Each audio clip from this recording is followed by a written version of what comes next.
अजी सुनती हो आथिया मेरी जीवन साथिया।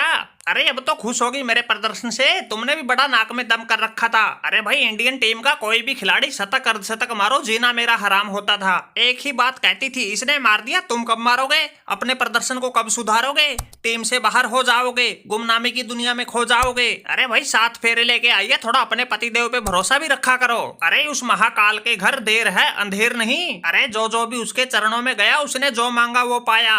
कोई भी उसके दर से खाली हाथ नहीं आया। अरे बात बस थोड़े भरोसे और धैर्य की होती है। देखा तुम्हारे हीरो का कमाल, एक ही पारी में पूरा स्टार बन गया। ये तो भाई ऑस्ट्रेलिया वालों से थोड़ा स्कोर ही कम बना था, वरना मुझे तो पूरा मूड बना रखा था शतक लगाने का और पिछला सारा कर्ज चुकाने का। अजी देखो जी, ये हुई मर्दों वाली बात। अरे जब सभी खिलाड़ी घुटने टेक गए थे, तुम अकेले ने किए ऑस्ट्रेलिया वालों से 2-2 हाथ। तुमने ऐसा दिखाया खेल, अकेले ने बना दी पूरी ऑस्ट्रेलिया की रेल। अरे वरना डरते डरते बैटिंग करने जाते थे, गेंद खेलने से भी घबराते थे, 1-2 रन बनाकर वापिस आउट होकर आ जाते थे। अरे जब से शादी हुई है मैं तो तुम्हारी सरोदर रूप का तब से इंतजार कर रही थी। अब कहीं जाकर वो मौका आया। इससे पहले तो कहीं मुंह दिखाने लायक नहीं छोड़े थे। अरे सारे सोशल मीडिया पर खस्सी राहुल भरा पड़ा था। देख के तुम्हारा प्रदर्शन हमने भी अपने मुंह पे ताला जड़ा था। अब कहीं जाकर जान में जान आई जब तुम अकेले ने पूरे इंडिया की लाज बचाई। अगर मुझे पता होता तुम ऐसे गजब का खेलोगे, अकेले ही कंगारुओं को पेलोगे, अरे मैच देखने में भी आ जाती, तुम्हारी पारी पर जमकर ताली बजाती और तुम्हारा खूब हौसला बढ़ाती।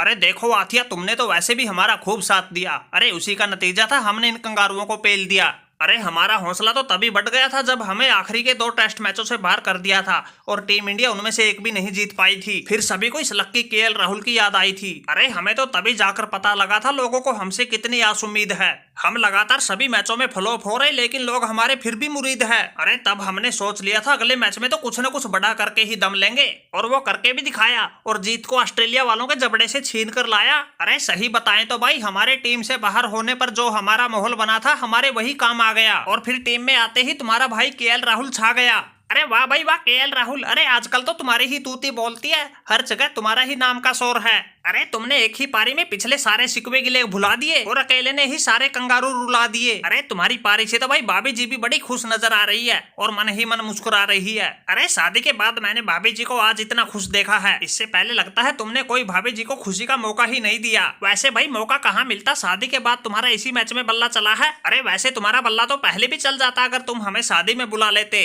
तुमने हमें शादी में नहीं बुलाया और इसलिए तुम्हारा बल्ला काफी समय से फॉर्म में नहीं आया। अरे छोड़ो यार चहल भाई, पिछली बातों पर मिट्टी डालो, वो तो बीत गई जो बीत गई। अरे अब तो जब तुम ताऊ बनोगे, जब कोई बड़ा प्रोग्राम करवाएंगे तुम्हें बुलाएंगे, तुमसे डांस भी करवाएंगे, गाना भी गवाएंगे। अरे तुम्हारी सारी कमी तब पूरी कर देंगे। अरे चलो भाई माना कि डांस और गाने वाली तो बात ठीक है, लेकिन तुम मुझे ताऊ कैसे बना रहे हो? अरे मैं तो चाचू बनूंगा चाचू, और भाभी जी के साथ डांस करूंगा नाटू नाटू। अरे जा भाई चल हरामी, अरे हमारी भी करवाएगा बदनामी। अरे तुम यार 36 दिवाली खाए बैठे हो, अब तुम्हारी चाचू बनने की उम्र है। अरे तुम तो ताऊ ही बनोगे। अरे माना कि भाई तुम्हारी हल्की फुल्की बॉडी है, शकल से इतनी उम्र के नहीं लगते। अरे इसका मतलब ये तो नहीं सभी की घर वालियों को भाभी बनाओगे। अरे देखो भाई केएल राहुल, अब की बार जरूर प्रोग्राम करवाना और तुम्हारे बच्चे के ताऊ को हर हाल में बुलाना। अरे रोहित भैया भाई तुम भी इसके साथ मिल गए। अरे वैसे ये तो होना ही था भाई, ये तो तुम्हारा ही चेला है। अरे तुम तो इसकी ही साइड लोगे।